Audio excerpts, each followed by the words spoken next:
अस्सलामुअलैकुम and welcome to my channel daily job updates. दोस्तों, आज हम बात करने जा रहे हैं कि इंटरव्यू में किस तरह बिहेव करना है, कौन से क्वेश्चन होंगे फॉरेस्ट डिपार्टमेंट से रिलेटेड। लेकिन उसके अलावा जो बिहेवियर है सबका, वो तो सेम ही रहेगा। यानी कोई भी इंटरव्यू है उसमें जो बिहेवियर है आपका वो तो सेम रहेगा। अदरवाइज़ क्वेश्चन जो हैं वो डिपार्टमेंट से डिपार्टमेंट वो वेरी करते हैं। ठीक है, सबसे पहले बिहेवियर कैसा होना चाहिए आपने सबसे पहले तो अपनी रूटीन अच्छी करनी है, जो कि आपकी फ़िज़िकल टेस्ट की वजह से आपकी ठीक ही होगी वर्जिश वगैरह आप कर रहे होंगे फ़िज़िकल टेस्ट की फॉरेस्ट डिपार्टमेंट की तैयारी के लिए। उसके बाद आपने इंटरव्यू की तैयारी कैसे करनी है, सबसे पहले आपने मिरर के सामने खड़े होकर वहाँ पे जो है उन क्वेश्चन को रिपीट करना है, उन क्वेश्चन के आंसर्स देने हैं जो कि मैं इस वीडियो में बताऊँगा रोज़ाना। ठीक है, क्योंकि इंटरव्यू अगर हमारे जो एकेडमिक मार्क्स हैं वो 50 बन रहे हैं, तो अगर हमने क्वालिफाई करना है तो हमें इंटरव्यू में 30 मार्क्स आउट ऑफ 30 लेना पड़ेंगे। अगर 25 आए यानी 65 75 आए यानी फिर ही आपका मेरिट बनेगा, क्योंकि उन्होंने टॉप के क्योंकि सीट्स बहुत कम है, इसलिए बहुत ज़्यादा कंपटीशन है। ठीक है, इसलिए आपने कोशिश करना है कि इंटरव्यू बहुत अच्छा परफॉर्म करना है और अपने नंबर से डिग्रेड नहीं होना। ठीक है, बाज़ औक़ात ऐसा होता है कि आपके 40 मार्क्स हैं एकेडमिक में, लेकिन आप इंटरव्यू में अच्छा परफॉर्म कर जाते हैं, आप 60 प्लस नंबर ले लेते हैं। यानी लास्ट ईयर जो था, लास्ट टाइम 71 जो थे एक लड़की थे हाईएस्ट थे उसके। ठीक है, आउट ऑफ 100। ठीक है, तो वो क्वालिफाई कर गई थी। ठीक है, सबसे ज़्यादा उसी के थे। तो इसलिए आपने बहुत अच्छे से इंटरव्यू की तैयारी करनी है। अच्छा, स्टार्ट करते हैं। सबसे पहले तो आपने मिरर के सामने खड़े होकर इन क्वेश्चन की प्रैक्टिस करनी है। ठीक है, अपनी आवाज़ को 1 मिनट के लिए रिकॉर्ड करना है और उससे सुनना है कि क्या मैं कॉन्फिडेंस तो नहीं लूज़ कर ली या कर रहा। तो कोई भी इस किस्म का चीज़ यानी अपनी आवाज़ को देखना है कि उसमें कोई कॉन्फिडेंस है या नहीं है। ठीक है, इससे आपका कॉन्फिडेंस बढ़ेगा।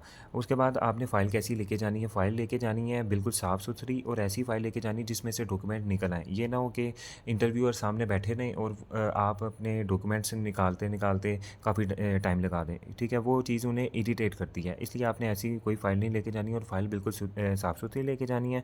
और वहाँ जो आपने लिबास पहनना है, सबसे पहले तो परफ्यूम लगानी है और लिबास जो है वो सादा होना चाहिए, यानी बहुत ज़्यादा फैशनी ना हो। ठीक है, बिल्कुल सादा सा शलवार कमीज़ हो जाए, उसके नीचे पेशावरी चप्पल या इस टाइप की एक आम सी चप्पल, ज़्यादा फैशनी नहीं। ठीक है, उसके बाद जो हेयर स्टाइल है, हेयर स्टाइल आपने प्रॉपर कटिंग वगैरह करवा के जाना है, ख़ास तौर पे मेल्स ने। ठीक है, उन्होंने खत वगैरह करवा के जाना है। ठीक है, और बिल्कुल एक लाइट सी वॉच जो है वो डिसेंट सी वॉच आपने डालनी है। उसके बाद जीन्स या टाइट कपड़ों का इस्तेमाल बिल्कुल भी नहीं करना। ठीक है, और या तो क्लीन शेव करवा लें या मुकम्मल दाढ़ी जिन्होंने रखी हुई है वो अपनी दाढ़ी को बनवा लें।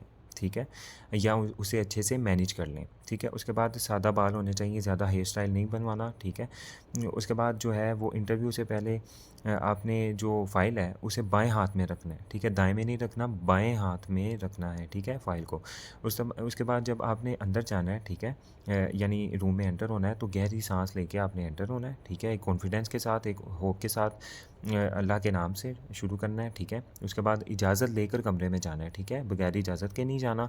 उसके बाद दरवाजे को आहिस्ता सा बंद करना है और इजाज़त से बैठना है, यानी वहाँ पे जाके अस्सलाम वालेकुम कह के इजाज़त से बैठना है। उन्होंने कहना बैठे तो फिर आपने बैठना है, इधर उधर नहीं देखना, आपने टांगे वगैरह नहीं लानी। ठीक है, आपने कोई भी पेन पेंसिल अपने हाथ में नहीं रखना, यानी आप उससे खेलते रहें और वो आपको जज करते रहें कि ये बंदा नॉन सीरियस है। उसके बाद सवाल जो पूछेंगे उनका आपने प्रॉपर आंसर देना है और अगर किसी क्वेश्चन का आंसर नहीं आता तो आपने कहना है सॉरी सर, और कॉन्फिडेंस के साथ कहना है, यानी कॉन्फिडेंस लूज़ नहीं करना। असल में वो जो 5 मेंबर्स बैठे हुए हैं ना, उनमें से एक साइकोलॉजिस्ट भी होता है जो कि मेन बंदा होता है, जो इंटरव्यू का मकसद ही होता है कि कॉन्फिडेंस को देखा जाए। क्या कल को अगर ये इंस्पेक्टर है या फॉरेस्ट रेंजर है तो ये किसी भी मुजरिम को गिरफ़्तार करता है तो क्या ये अपना कॉन्फिडेंस तो नहीं लूज़ करेगा।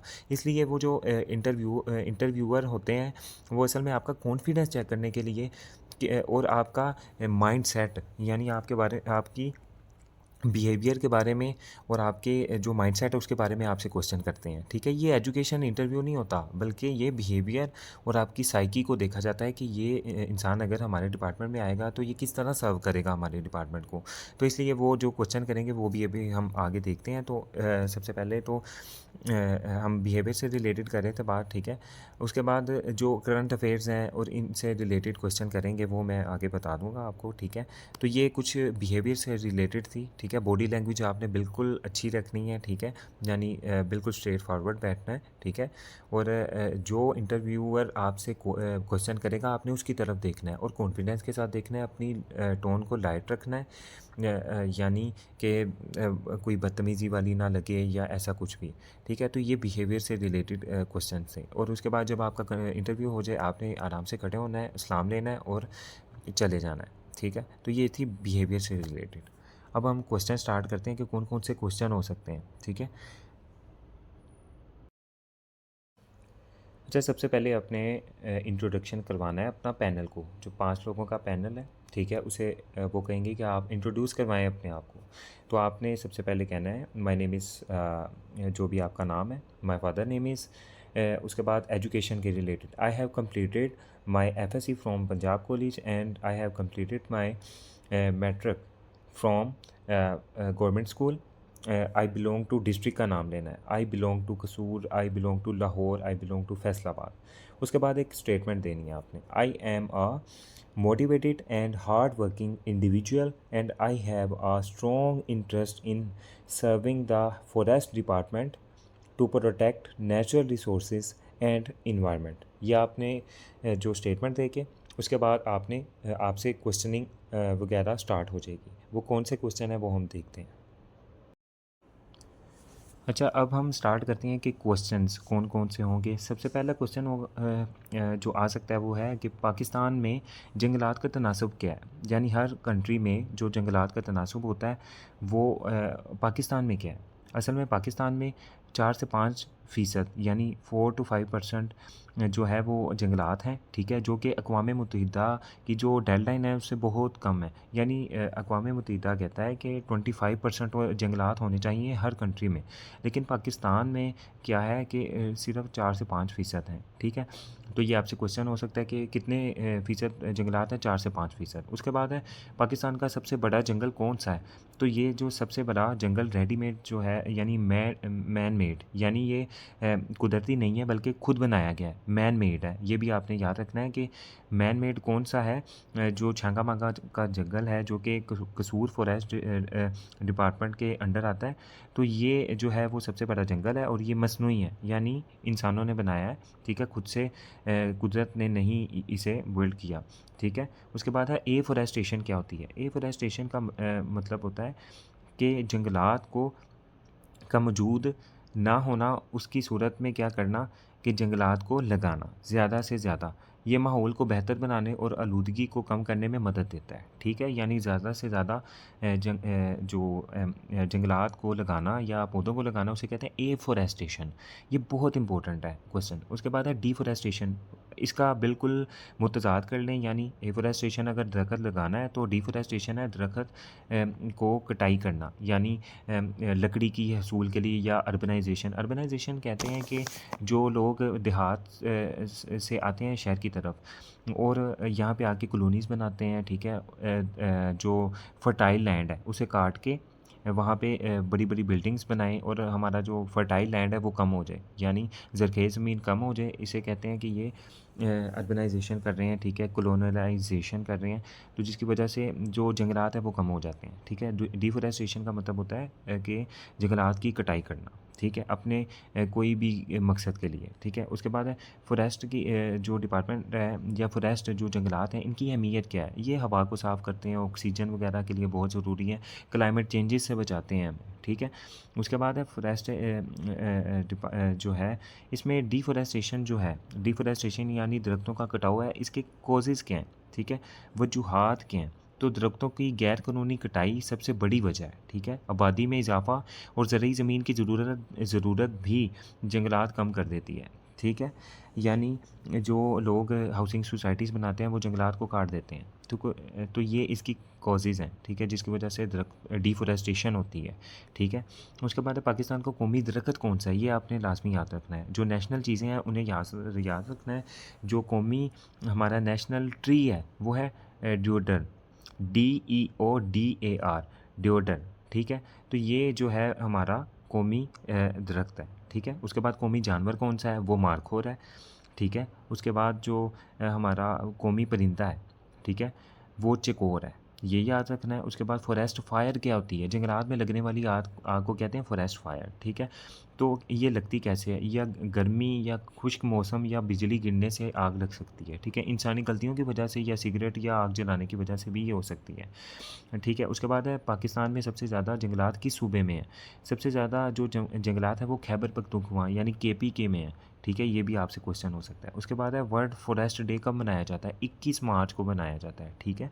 21 मार्च को वर्ल्ड फॉरेस्ट डे मनाया जाता है। उसके बाद है जो 10 बिलियन यानी 10 बिलियन जो प्रोग्राम था दरख्त लगाने का, वो किसने शुरू किया, वो इमरान खान ने शुरू किया, ठीक है।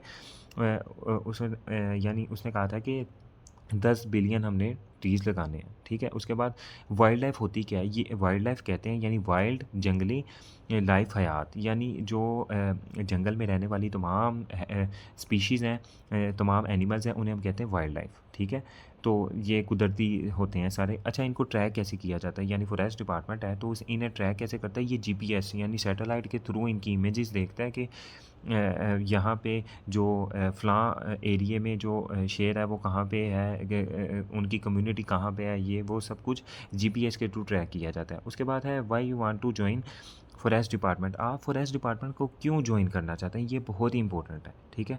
वो असल में साइकोलॉजिस्ट आपकी साइकी देखेगा कि ये क्यों जो है इस डिपार्टमेंट में आना चाहता है।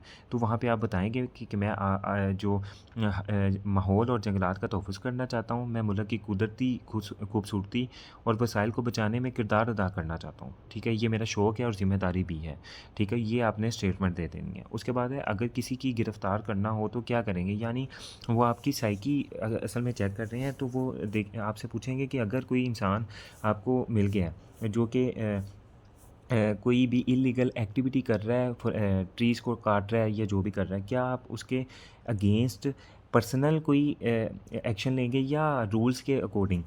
यानी वो ये तो नहीं कहेंगे कि आप क्या रूल्स के अकॉर्डिंग लेंगे या अपने तौर पे, ठीक है। वो आपसे पूछेंगे आप क्या करेंगे, तो आप कहेंगे आपने ये कहना है कि आपने जज्बात से काम नहीं लेना। आपने कहना है कि सर मैं जो फॉरेस्ट डिपार्टमेंट के रूल्स एंड रेगुलेशन है उसके मुताबिक जो है वो अपना एक्शन परफॉर्म करूँगा और उसे अरेस्ट करूँगा, फ़ाइन करूँगा, ठीक है। यानी रूल्स के अकॉर्डिंग खुद से कुछ भी नहीं करना। तो ये कुछ क्वेश्चन है, अब नेक्स्ट डिस्कस करते हैं। अच्छा, उसके बाद है क्लाइमेट चेंज क्या होता है। क्लाइमेट चेंज का मतलब है कि जो क्लाइमेट है यानी हमारा इन्वायरमेंट है, अगर दरख्त नहीं ना होंगे तो जो ऑक्सीजन और कार्बन डाइऑक्साइड की रेशो डिस्टर्ब हो जाएगी, जिसकी वजह से क्लाइमेट चेंजेस आएंगे। जो ग्लेशियर्स हैं वो टाइम से पहले पिघलना शुरू हो जाएंगे, फ्लड्स आ जाएंगे, तो इसकी वजह से बहुत ज़्यादा तबाही आएगी, ठीक है। इसलिए क्लाइमेट चेंजेस अगर जंगलात लगाए जाएँ तो क्लाइमेट चेंजेस को कंट्रोल किया जा सकता है। उसके बाद कॉजेज़ क्या हैं क्लाइमेट चेंजेस के, ग्रीन हाउस गैसेज़ का इखराज, ठीक है। यानी CFCS गैसेज़, क्लोरोफ्लोरोकार्बन जो है, यानी ये जो हमारे AC वगैरह से निकलती हैं या स्प्रेज वगैरह हैं, व्हीकल्स हैं, इनसे निकलती है CFCS गैस। ये क्लाइमेट में जाती है और वहाँ पे जाके जो ओजोन लेयर है उसमें सुराख कर देती है, जिसकी वजह से अल्ट्रा वायलेट रेज़ जो हैं वो ज़मीन तक पहुँचती हैं, स्किन कैंसर्स। इवन कि ऑस्ट्रेलिया में जो ओजोन लेयर है उसमें एक जो होल है वो क्रिएट हो गया है, जिसकी वजह से लोगों को स्किन कैंसर हो जाता है, क्योंकि अल्ट्रा वायलेट रेज़ फ़िल्टर होके नहीं बल्कि वो सुराख की वजह से वो डायरेक्ट जो है वो ज़मीन पे पहुंचती हैं, फ़िल्टर नहीं होती और वो स्किन कैंसर का बास बनती हैं। ये इतनी ख़तरनाक है क्लाइमेट चेंजेस की वजह से। ग्रीन हाउस गैसेस क्या हैं, ऐसी गैसेस जो हरारत को रोकती हैं, जैसे कार्बन डाइऑक्साइड है, ठीक है, और मीथेन है, ठीक है। तो ग्रीन हाउस गैसेस अगर आपसे पूछा जाए कि कौन सी हैं, तो वो कार्बन डाइऑक्साइड है और मीथेन गैस है, ठीक है। ये ग्लोबल वार्मिंग का मतलब है कि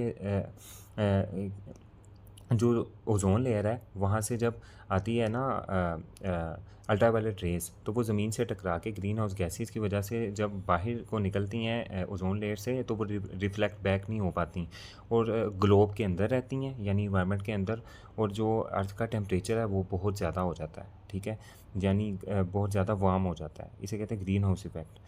और ये 2 गैसेस की वजह से होता है, कार्बन डाइऑक्साइड और मीथेन की वजह से। उसके बाद है ग्लोबल वार्मिंग क्या है? ज़मीन का दर्जा हरारत जब ज़्यादा हो जाता है उसे कहते हैं कि ये ग्लोबल वार्मिंग हो रही है, ठीक है? तो ये आपसे पूछा जा सकता है। उसके बाद है सॉइल इरोजन, जैसे मिट्टी का कटाव। हमने पहले बात की कि अगर हम दरख्त लगाएंगे तो मिट्टी का कटाव नहरों के गिर्द, दरियाओं के गिर्द या सुनामी जिनमें आती, जैसे जापान है, ठीक है? तो ऐसे ममालिक में अक्सर चाइना में फ्लड्स वगैरह आते रहते हैं, यूएसए में भी आते रहते हैं, या फ्लड्स के अलावा जो सुनामीज़ आती रहती हैं। तो वो क्या कहते हैं कि जो कोस्टल एरियाज़ हैं, जो साहली इलाके हैं, वहाँ पे दरख्त लगा देते हैं किनारों पे, ताकि जो ज़मीन है उसे दरख्त जो है वो आपस में जोड़ के रखे और कोई भी सॉइल इरोजन ना हो, जिसका फ़ायदा है ताकि कटाव नहीं होगा तो वो पानी आगे नहीं जाएगा। इसे कहते हैं सॉइल इरोजन, मिट्टी का कटाव, ठीक है? उसके बाद है ट्रीज़ प्रिवेंट सॉइल इरोजन। हाँ, ट्री जो है वो प्रिवेंट करते हैं सॉइल इरोजन को, ठीक है? उसके बाद अब वाइल्ड लाइफ की इंपॉर्टेंस क्या है? वाइल्ड लाइफ की इंपॉर्टेंस ये है कि बैलेंस बरकरार रहता है, ठीक है? अदरवाइज़ बैलेंस बिगड़ जाएगा। अब देखें, अगर ज़ीब्रास को शेर नहीं खाएगा तो ज़ीब्रास की तादाद इतनी ज़्यादा हो जाएगी। अगर शेर जो है वो मरेगा नहीं तो क्या होगा कि शेर की तादाद ज़्यादा हो जाएगी। इसलिए ये जो कुदरत ने एक नेचुरल साइकिल बनाया हुआ है, हर स्पीशीज़ को दूसरे को मारना पड़ता है, जिसकी वजह से एक बैलेंस बना हुआ है, ठीक है? तो ये वाइल्ड लाइफ की इंपॉर्टेंस है। उसके बाद है हैबिटेट लॉस क्या है? रहायशगाह का ख़त्म होना, इसे कहते हैं हैबिटेट कहते हैं रहाइश को। अगर हम किसी घर में रह रहे हैं, ठीक है? अगर हमें वहाँ से निकाल दिया जाए तो वो हमारे लिए क्या है? हैबिटेट लॉस है, हमारी रहायशगाह छिन गई है। इसी तरह जो जानदार होते हैं वो एक फ़ॉरेस्ट में रह रहे होते हैं, ठीक है? अगर वहाँ पे आके हम कटाव करेंगे, जंगलात को ख़त्म करेंगे तो अच्छा, हैबिटेट लॉस की आपको समझ लगी है। उसके बाद है प्रोटेक्टेड एरियाज़, महफूज इलाके जहाँ शिकार मना हो उसे कहते हैं प्रोटेक्टेड एरियाज़। यानी वहाँ पे आप जानवरों का शिकार नहीं कर सकते, यानी मारखोर का शिकार जो है वो बैन किया हुआ है उन्होंने, ठीक है? तो वो प्रोटेक्टेड एरियाज़ है, ठीक है? उसके बाद नेशनल पार्क की इंपॉर्टेंस क्या है? ये जंगली हयात को तहफ़्फ़ुज़ देते हैं, ठीक है? National park. उसके बाद सियाहत को फ़रोग़ कर देते हैं, यानी लोग आते हैं वहाँ पे देखते हैं कि नेचुरल वे में हाँ, इस मुल्क में जो एनिमल्स हैं उन्हें किस तरह रखा गया है, बहुत महफूज तरीके से। नेशनल पार्क पाकिस्तान में आलमोस्ट तकरीबन 30 हैं, ठीक है? नेशनल पार्क्स हैं, जिसमें मारगला हिल्स हैं, नेशनल पार्क है, ये मुख्तलिफ और भी हैं, ठीक है? उसके बाद इको टूरिज़म क्या होती है? कुदरती मकामात की सियाहत, यानी कुदरती जो मकामात हैं उनकी सियाहत करना, वहाँ पे जाके घूमना फिरना, इसे कहते हैं इको टूरिज़म। अगर वो अच्छी होगी तो बाहर ममालिक से क्या आएंगे? टूरिज़म आएंगे और वहाँ पे आके टूर्स करेंगे, तो जिसकी वजह से हमें मुआशी तौर पे भी फ़ायदा होगा। इंडेंजर्ड स्पीशीज़ क्या होती हैं? जो बहुत करीब है कि वो इस दुनिया से ख़त्म हो जाएँ या उस मुल्क से ख़त्म हो जाएँ, ठीक है? जिस तरह मारखोर है, ठीक है? या स्नो लेपर्ड है, ये पाकिस्तान में इंडेंजर्ड स्पीशीज़ में आते हैं। ये 2, ये भी आपसे पूछा जा सकता है कि मारखोर और स्नो लेपर्ड जो हैं ये इंडेंजर्ड स्पीशीज़ में आते हैं, ठीक है? उसके बाद है मेन ग्रीन हाउस गैसेस का मैंने आपको बता दिया है। उसके बाद पेट्रोलिंग क्यों ज़रूरी है? पेट्रोलिंग यानी ये नहीं कि पेट्रोल वगैरह डलवाना, पेट्रोलिंग का मतलब होता है कि आप ये जो लोग जो मुख्तलिफ डिपार्टमेंट है, जिस तरह पुलिस डिपार्टमेंट है, तो वो अपनी गाड़ी लेकर पूरे इलाके का चक्कर लगाते हैं, कहीं कोई जुर्म तो नहीं हो रहा या कोई ऐसी चीज़, तो इसे कहते हैं पेट्रोलिंग। अगर आप फॉरेस्ट ऑफिसर इंशाल्लाह बनेंगे या फॉरेस्ट इंस्पेक्टर, तो आप वहाँ पे क्या करेंगे? अपनी बाइक लेंगे, वहाँ पे जाके सर्च करेंगे उस एरिया को, क्या यहाँ पे कोई इलीगली तौर पे ट्रीज़ को काट तो नहीं रहा, कोई एनिमल को मार तो नहीं रहा, तो इसे कहते हैं पेट्रोलिंग। तो ये क्यों ज़रूरी है? ये गैर कानूनी सरगर्मियों को रोकती है।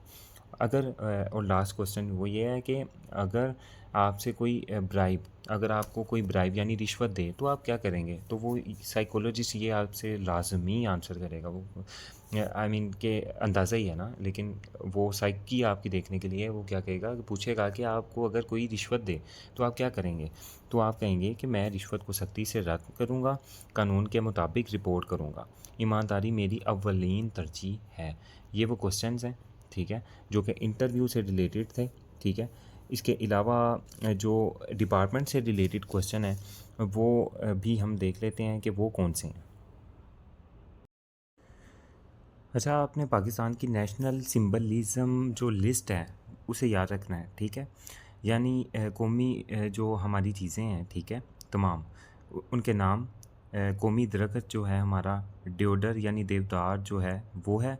उसके बाद नेशनल एनिमल हमारा मारखोर है, नेशनल बर्ड चिकोर है, नेशनल फ्लावर चंबेली है, नेशनल जो हमारा कौमी खेल है, ठीक है, वो हॉकी है। कौमी फसल वो है गंदम।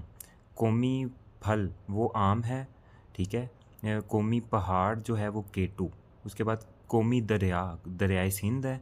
कौमी ज़ुबान उर्दू है। कौमी तराना हमारा जो है वो पाकिस्तान का, ठीक है। कौमी निशान जो है वो हिलाल और सितारा वाला कौमी निशान है, ठीक है ना। उसके बाद कौमी मस्जिद जो है वो फैसल मस्जिद है। कौमी दिन जो है वो हमारा वो है 23 मार्च, ठीक है। तो ये आपने याद रख लेना है, ठीक है। उसके बाद हम मज़ीद क्वेश्चंस के रिलेटेड आते हैं। सबसे पहले तो वो आपसे पूछेंगे कि आपकी स्ट्रेंथ्स क्या है, यानी आपकी जो स्ट्रेंथ है हम आपको क्यों सिलेक्ट करें, स्ट्रेंथ क्या है आपकी, क्यों आप सबसे अलग हैं, ठीक है। तो आप कहेंगे कि मेरी सबसे बड़ी जो खूबी है वो डिसिप्लिन और ज़िम्मेदारी है, ठीक है। डिसिप्लिन मेरे में है, मोटिवेटेड हूँ, ठीक है, और मैं बदयानत नहीं हूँ, दयानतदार हूँ, ठीक है। तो ये एक से दो चीज़ें आपने कह देनी कि मैं मोटिवेटेड हूँ, मैं अपनी जो जॉब है उसके साथ डेडिकेटेड रहूँगा, ठीक है। उसके बाद वो कहेगा कि आपकी वीकनेसेस क्या हैं। तो आप कहेंगे मेरी एक कमज़ोरी ये है कि मैं कभी-कभी काम को बहुत परफ़ेक्ट करने की कोशिश करता हूँ, जिसकी वजह से वक़्त ज़्यादा लग जाता है, ठीक है। लेकिन अब मैं टाइम मैनेजमेंट बेहतर कर रहा हूँ, ठीक है। बस आपने वीकनेस में यही एक चीज़ बतानी है, ठीक है। ज़्यादा नहीं बतानी, अदरवाइज़ वो जज कर लेगा कि इसकी वीकनेस ही ज़्यादा है। उसके बाद हॉबीज़ के से रिलेटेड पूछेगा, तो जो भी आपकी हॉबीज़ हैं, चाहे वो क्रिकेट है, फुटबॉल है, टेनिस बॉल है, तो वो आपने बतानी है, ठीक है। उसके बाद है why should we select you. वो कहेंगे कि हम आपको सिलेक्ट क्यों करें। तो आप कहेंगे कि मैं डेडिकेटेड हूँ, हार्ड वर्किंग हूँ, ठीक है, ऑनेस्ट हूँ, और मैं फॉरेस्ट डिपार्टमेंट को जो है वो बचाना चाहता हूँ, ठीक है। फॉरेस्ट को, तो यानी पाकिस्तान में जो फॉरेस्ट्री है या फॉरेस्ट हैं, जंगलात हैं, उन्हें मैं ताकि क्लाइमेट चेंज हमारा ठीक रहे, हमारा क्लाइमेट चेंजेस की वजह से हमारे फ्लड्स वगैरह ना आए, ठीक है। तो मैं इस चीज़ को ना ज़िम्मेदारी समझता हूँ, इस चीज़ को करना, और डेडिकेटेड हूँ, ठीक है। तो ये आपने एक आंसर दे देना है। उसके बाद है मोटिवेशन जो है वो गवर्नमेंट जॉब आपको क्यों मिली। वो पूछेंगे कि आप गवर्नमेंट सर्विस में क्यों आना चाहते हैं। तो वो आप कहेंगे कि ये एक महफूज और बाइज़्ज़त पेशा है, ये एक महफूज और बाइज़्ज़त पेशा है, इसलिए मैं अवामी खिदमत में आना चाहता हूँ, ठीक है। और जंगलात का नेचर को भी सर्व करना चाहता हूँ, और पीपल को भी, ठीक है, हमारी कंट्री के जो लोग हैं उन्हें भी सर्व करना चाहता हूँ, और अपने फॉरेस्ट को भी, डिपार्टमेंट को भी। उसके बाद how will you handle pressure. वो पूछेंगे कि अगर कोई प्रेशर आ गया काम का, तो क्या आप क्या करेंगे। जिस तरह हमने देखा था CSP एक ऑफिसर था, ठीक है, पाशा, ठीक है, तो उसने ना सुसाइड कर ली अंडर प्रेशर आके, ठीक है, एक CSS ऑफिसर ने। तो वो इसलिए आपका प्रेशर चेक करेंगे कि ये इंसान कितना प्रेशर ले सकता है, ठीक है, अपनी जॉब में। ये ना हो कि ये सुसाइड कर ले, हमारे डिपार्टमेंट का नाम जो है वो ख़राब होगा। तो वो आपसे पूछेंगे कि अगर आप प्रेशर आ गया, कोई आपको तंग कर रहा है, ठीक है, कि हम बहुत बड़े वडेरे हैं, हम ये कर देंगे वो कर देंगे, तो आप उस प्रेशर को कैसे मैनेज करेंगे। तो आप बताएं कि मैं प्रेशर को पुरसकून रहकर काम करता हूँ, ठीक है, तो मैं उसे एक पुरसकून तरीके से हल करूँगा, ठीक है। मेरी तरजीहात के मुताबिक काम को तरतीब दूँगा, ठीक है, नेटवर्क और सब्र के ज़रिए मसाइल हल करूँगा, ठीक है। उसके बाद आपकी ड्यूटीज़ वो पूछेंगे कि ड्यूटीज़ ऑफ फॉरेस्ट ऑफिसर क्या हैं, ठीक है, बताएं। तो जंगलात की हिफाजत और निगरानी करना, गैरकानूनी कटाई और शिकार को रोकना, दरख्त लगाने और माहौल की बेहतरी के इक़दामात करना। तो ये आप आंसर देंगे। उसके बाद है ज़ूलॉजी क्या होती है। जो जानवरों की स्टडी है, ठीक है, जिन्होंने तो BS ज़ूलॉजी की है या ज़ूलॉजी पढ़ी है। अच्छा, ये जो फॉरेस्ट डिपार्टमेंट में इंटरव्यू है ना, ये उन लोगों के लिए ज़्यादा बेनिफिशियल है जिन्होंने FEC की है, ठीक है, क्योंकि ये ना ज़्यादातर बायो के क्वेश्चंस हैं, ठीक है। तो ज़ूलॉजी क्या होती है, जो जानवरों की स्टडी है उसे कहते हैं ज़ूलॉजी। बॉटनी क्या होती है, बॉटनी कहते हैं कि जो पौधों की स्टडी है, यानी प्लांट्स, स्टडी ऑफ प्लांट्स जो है वो बॉटनी कहलाती है।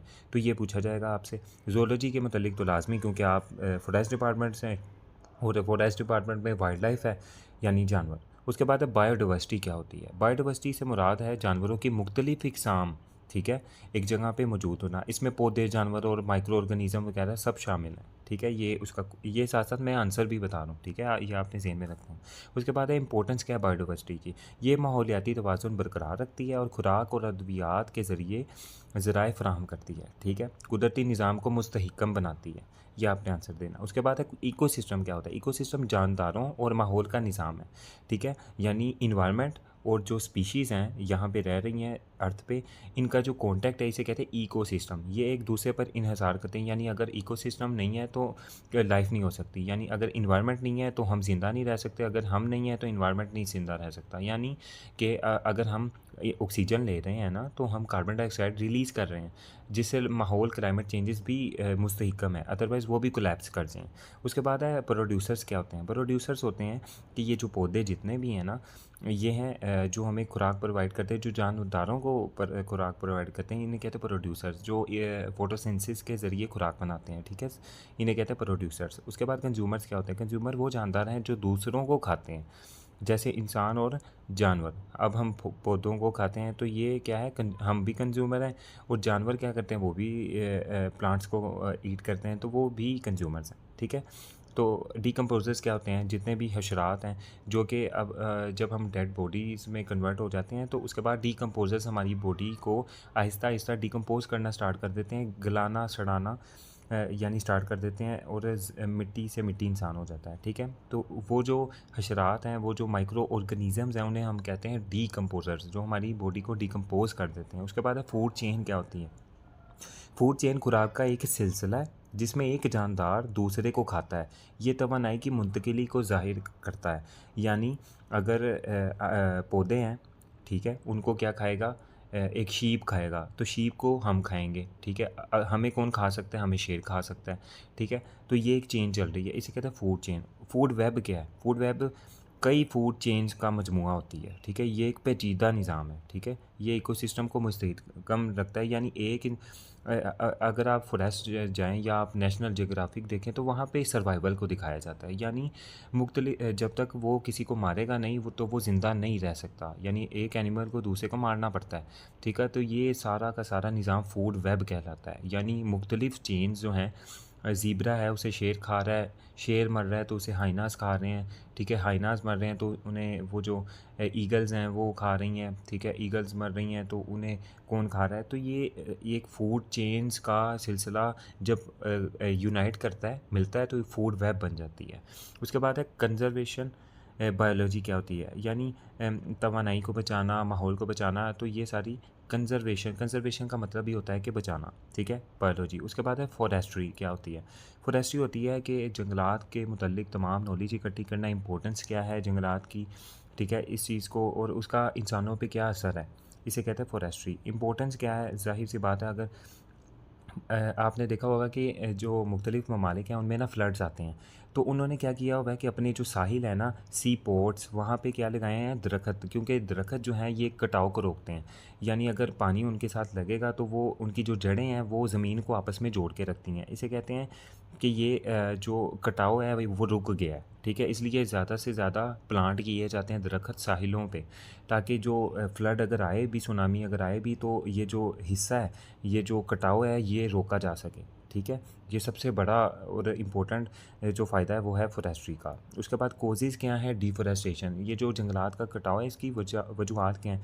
आग लग जाती है, उसके बाद ज़रई ज़मीन, यानी लोग फसलें उगाने के लिए उस ज़मीन से दरख्त को काट देते हैं, ठीक है, या हाउसिंग सोसाइटीज़ बनाने के लिए, आबादी को वहाँ पे लाने के लिए, ठीक है। उसके बाद है सोशल फॉरेस्ट्री। क्या है? लोगों की शिरकत से दरख्त लगाना, यानी सोशल फॉरेस्ट्री कहलाता है। यानी जिस तरह वो 10 बिलियन फॉरेस्ट्री का इमरान खान ने स्टार्ट किया था, तो वो उसने क्या किया था, लोगों को बुलाया, उसने कहा कि आप ना अपने तौर पे यहाँ पे लगाएं दरख्त। तो ये है सोशल फॉरेस्ट्री, ठीक है। Why forest cover is low in Pakistan. गैर कानूनी कटाई और आबादी की वजह से जो फॉरेस्ट है ना वो कम है, शजरकारी जो है वो कम है। लोग जो है इलीगली तौर पे जो ट्रांसपोर्ट करते हैं वुड्स को, यानी जंगलात को, जंगलात फॉरेस्ट को वुड्स भी कहते हैं, ये भी आपने याद रखना है। वुड जो होता है लकड़ी को कहते हैं, लेकिन अगर एस लगा दिया जाए वुड्स हो जाता है, तो इसे कहते हैं कि फॉरेस्ट यानी जंगल, ठीक है। उसके बाद है वाइल्ड लाइफ कंजर्वेशन। क्या होती है? जंगली हयात का तहफ़्फ़ुज़, ठीक है। इसे कहते हैं कि वाइल्ड लाइफ कंजर्वेशन, यानी जंगलात में जो रहने वाली हयातियात हैं उन्हें बचाना, ठीक है। उसके बाद है पोचिंग। क्या होता है? गैर कानूनी शिकार को पोचिंग कहते हैं, ठीक है। यानी अगर कोई ज़ीब्रा को मार रहा है या हाथी के दांत चोरी कर रहा है तो उसे कहते हैं पोचिंग, POACHING, ठीक है, पोचिंग। तो ये गैर कानूनी है। इसके अगेंस्ट फॉरेस्ट डिपार्टमेंट जो है वो एक्शन लेता है सख्त, और जो मुजरिमान होते हैं उन्हें जुर्माना भी होता है और उम्र कैद भी हो सकती है। उसके बाद है हैबिटेट। हैबिटेट क्या होता है? जानदार जो हैं, जितने भी वाइल्ड एनिमल हैं, इवन कि हम भी हैं, हम जहाँ पे रह रहे हैं ये हमारा हैबिटेट है, और जो जंगली हयात हैं जहाँ पे रह रहे हैं वो उनका हैबिटेट है। हैबिटेट कहते हैं एक तरह के या मुख्तलिफ़ तरह के जानदारों का एक जगह पे एक टाइम पे पाए जाना, यानी मौजूद होना, उसे कहते हैं हैबिटेट। उसके बाद इन्वेसिव स्पीशीज़। ऐसी स्पीशीज़ कहलाती हैं इन्वेसिव स्पीशीज़। ऐसी होती हैं जो कि दूसरी स्पीशीज़ को नुकसान देती हैं। जिस तरह एक बहुत अच्छा दरख्त है, उसके ऊपर ना कुछ पैरासाइट्स आ जाते हैं, तो वो इन्वेसिव स्पीशीज़ हैं।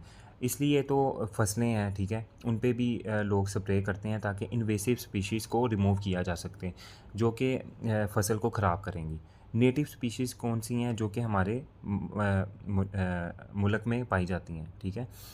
स्पीशीज़ कहते हैं जानदारों को, उन स्पेसिफिक एनिमल्स को, प्लांट्स को, जो कि सिर्फ प्लांट्स ही नहीं, एनिमल्स भी दोनों शामिल हैं स्पीशीज़ में, जो कि हमारे मुल्क में पाए जाते हैं, उसे कहते हैं नेटिव। नेटिव कहते हैं आबाई, जो हमारा जहाँ पे हम रह रहे हों, ठीक है। उसके बाद है इक्वा कल्चर। इक्वा यानी पानी, कल्चर पानी में जानदारों की अफजाइश को कहते हैं, ठीक है। जैसे मछली पालना, ये खुराक का अहम ज़रिया है, ठीक है। उसके बाद श्रिम्प इक्वा कल्चर क्या होता है? झींगों की अफजाइश को कहते हैं। ये एक तजारती अमल है, ये बरामदात में अहम है, ठीक है। ओवर फिशिंग क्या है? ज़रूरत से ज़्यादा मछली पकड़ना, जिसकी वजह से जो फ़िश है वो एक्सटिंक्ट होना शुरू हो जाती है। अच्छा, डिपार्टमेंट से रिलेटेड क्वेश्चन जो हैं वो ऑलरेडी हमने डिस्कस कर ली हैं, ठीक है।